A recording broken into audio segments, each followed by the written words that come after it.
O Júnior Aprilante, do PSB. Deputado, um prazer recebê-lo mais uma vez, prestando contas de mandato na TV Alesp. Olá, Jorge. Agradeço a oportunidade. Parabéns pelo sucesso do seu programa aí por dentro da política.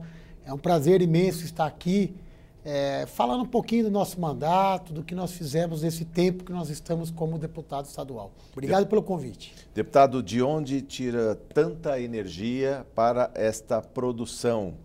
Eu tenho em mãos aqui o último informativo de prestação de contas de mandato do deputado, e quando fala em mais de 7,5 milhões aqui em emendas, vamos falar um pouco desse trabalho parlamentar e o que significa para o senhor aí espraiar, digamos, o emprego, a geração de renda e benefícios para a população.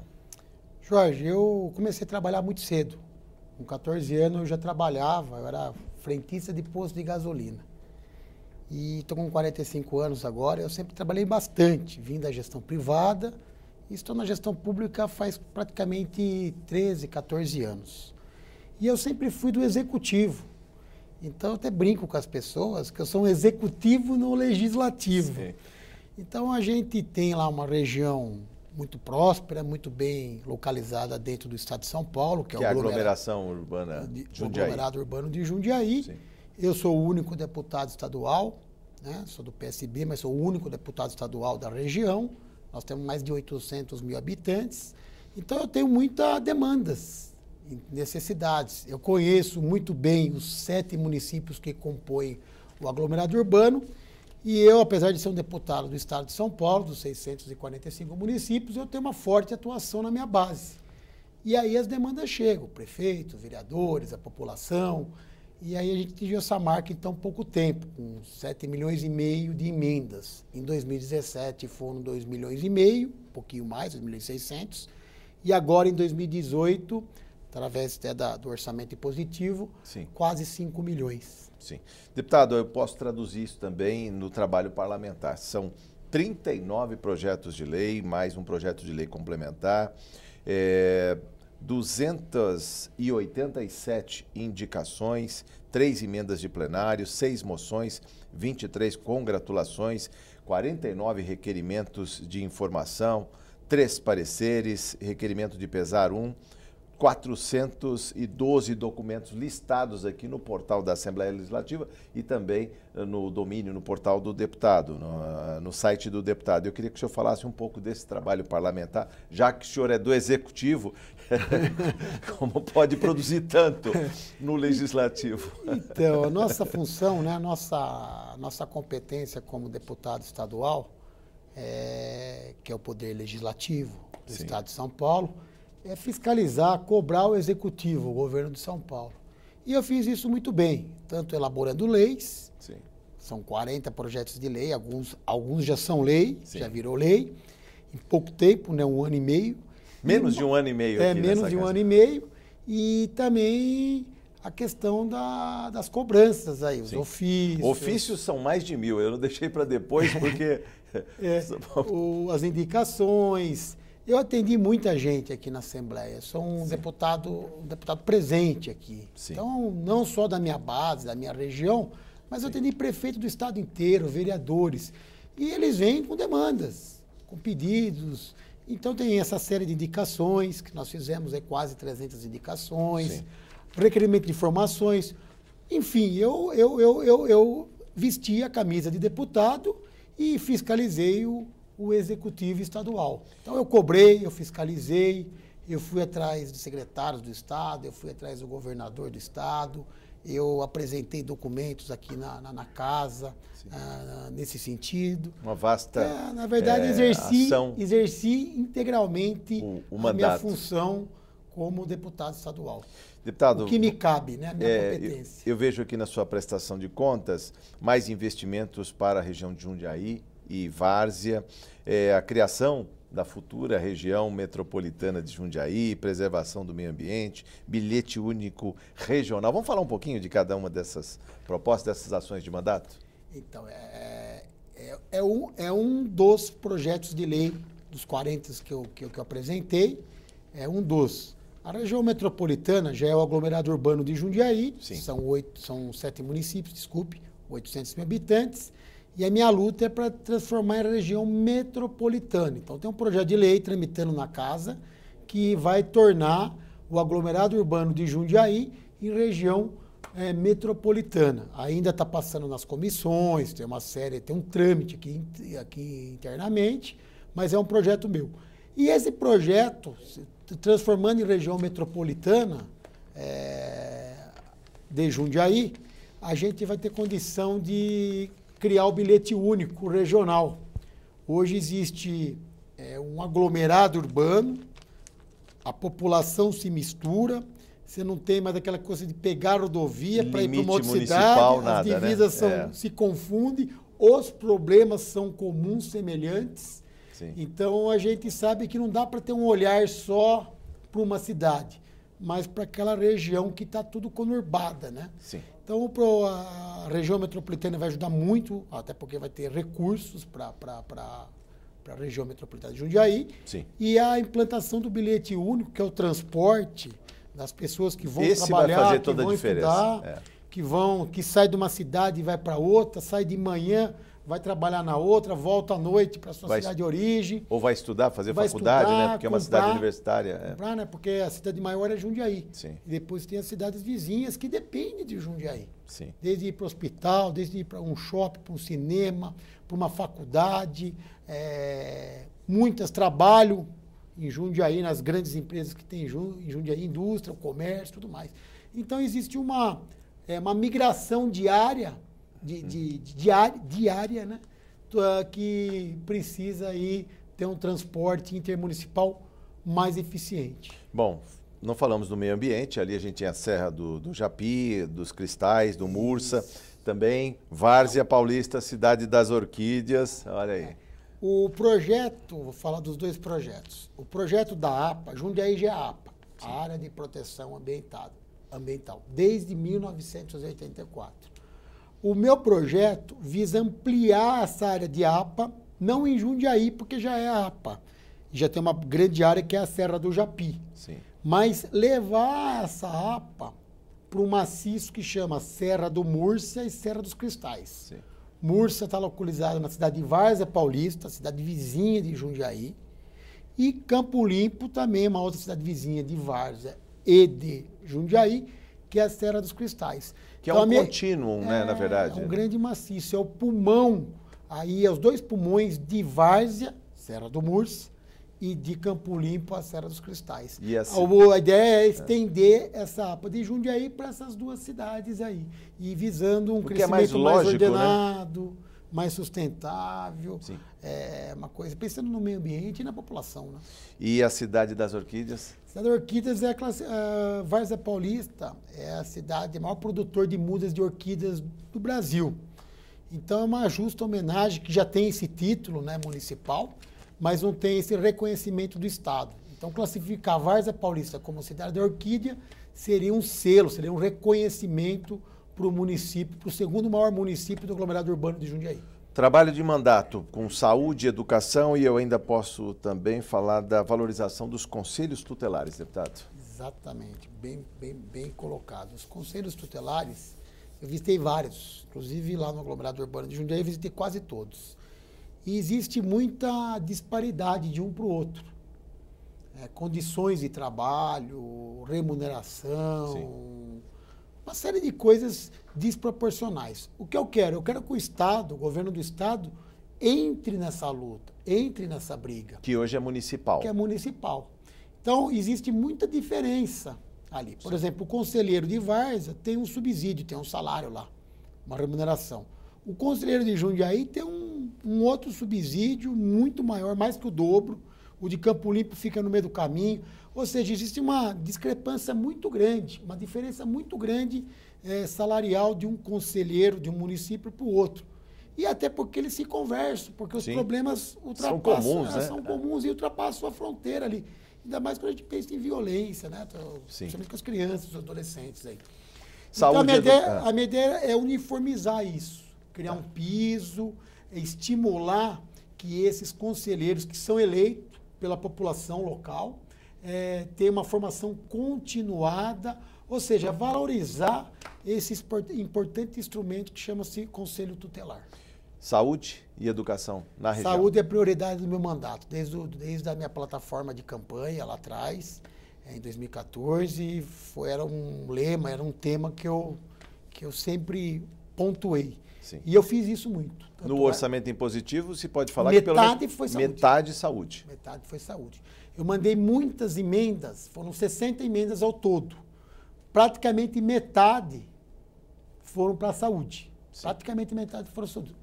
Somando 2017 e 2018. 2018, sim. E eu, lá em Jundiaí, tem várias entidades tradicionais ligadas à saúde pública que prestam serviços não só para Jundiaí, mas para todas as cidades da região. Do entorno, sim. Vou dar um exemplo. Grendac, tratamento de crianças com câncer.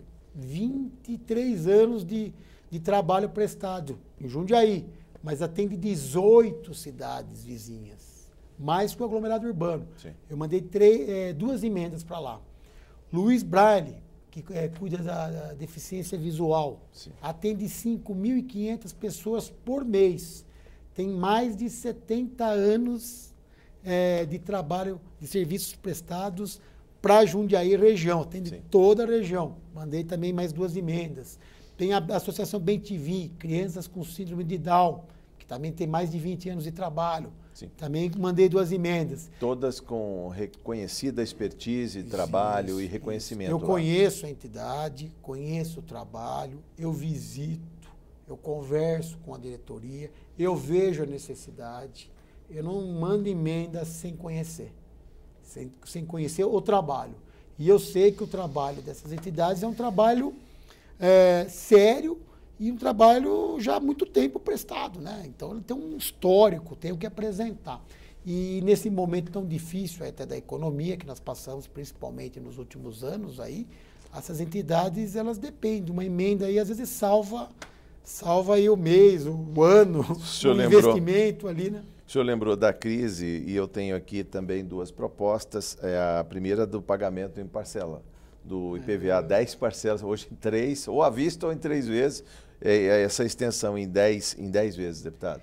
Eu não tiro a opção de pagar à vista. Sim. O projeto, ele continua, vista...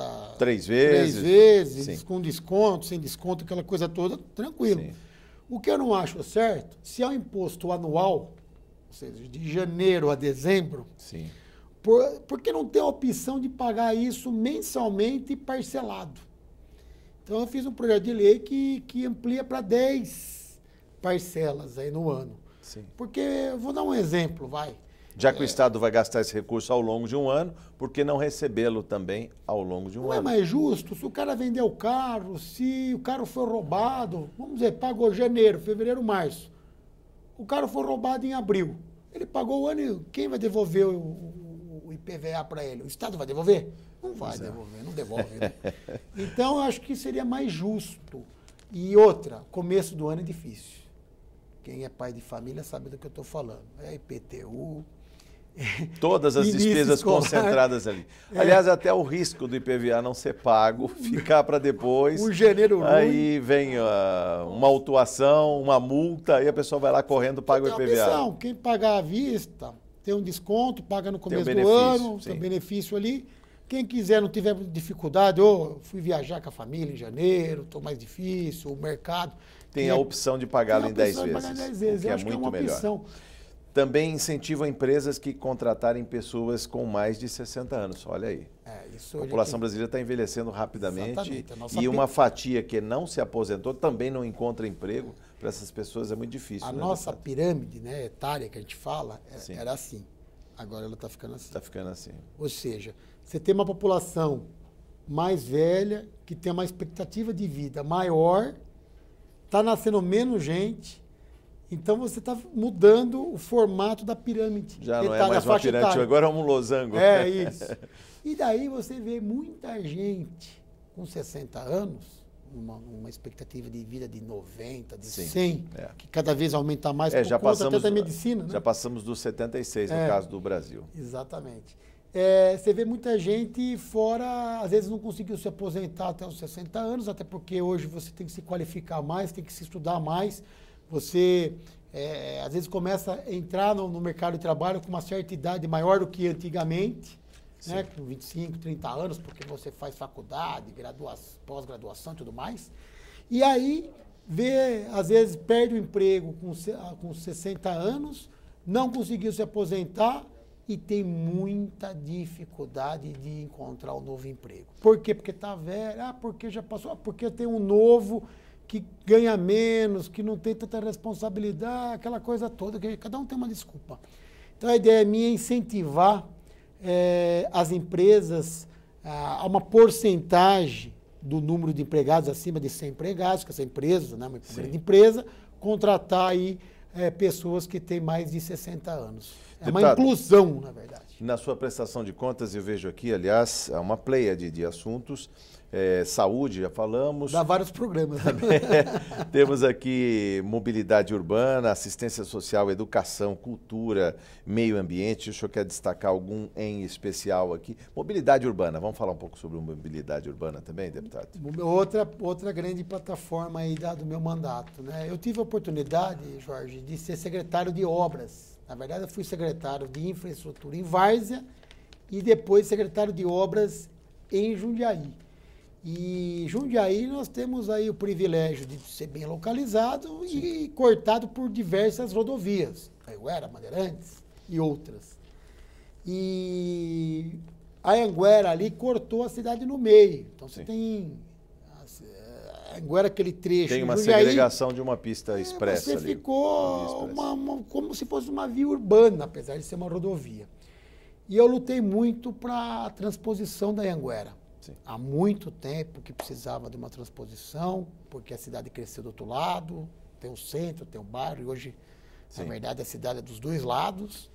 Muita gente migrando de um lado para o outro, e bairro-centro, centro-bairro, e a gente precisava dessas transposições. Sim. E eu trabalhei nisso como secretário de obras, fui interlocutor na época, o prefeito me nomeou interlocutor, e a conversa foi município, né, prefeitura, Artesp, que é a agência reguladora, a concessionária, que é a concessionária Autoban, né, que administra o sistema.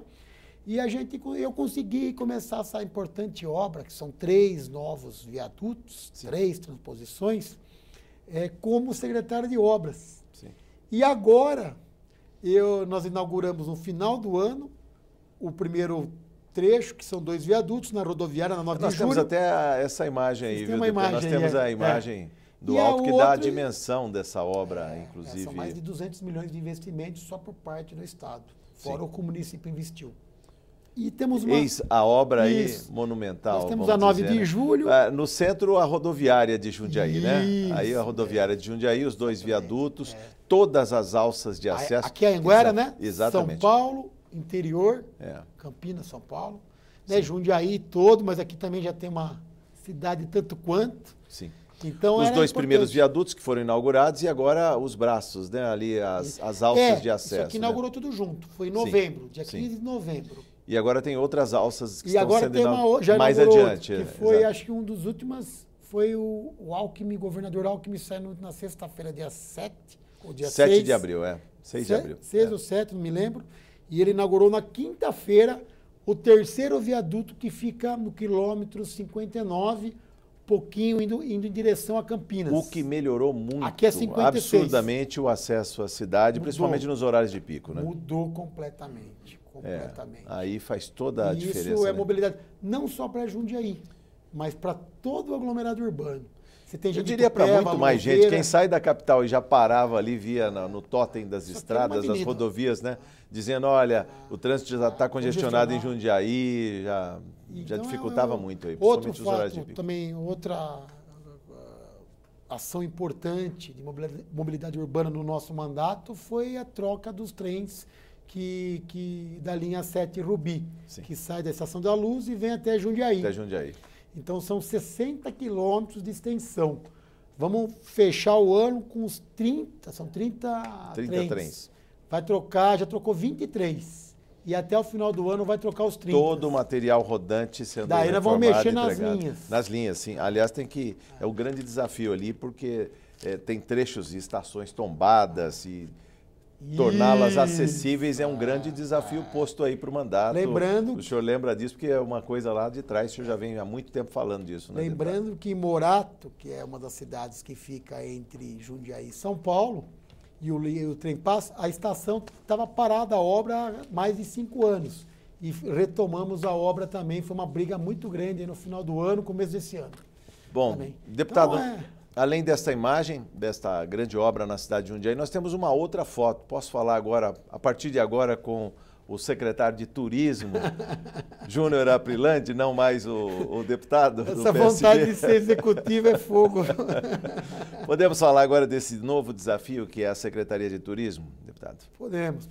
Qual é... Hoje é meu último dia aí. Bom, deputado, vamos falar um pouco sobre isso. Principalmente é uma secretaria com baixo recurso em termos de orçamento, 468 milhões. Lembrando aqui, 416 só para as instâncias e os MITs. Ainda há possibilidade de outros 43 MITs. Como é que está, digamos, o seu empenho daqui para frente para dialogar com prefeitos, vereadores, por conta desses MITs? Acho que a experiência de vida, né, nas diversas vezes que eu trabalhei aí no setor público, sim, me deram essa know-how, esse conhecimento.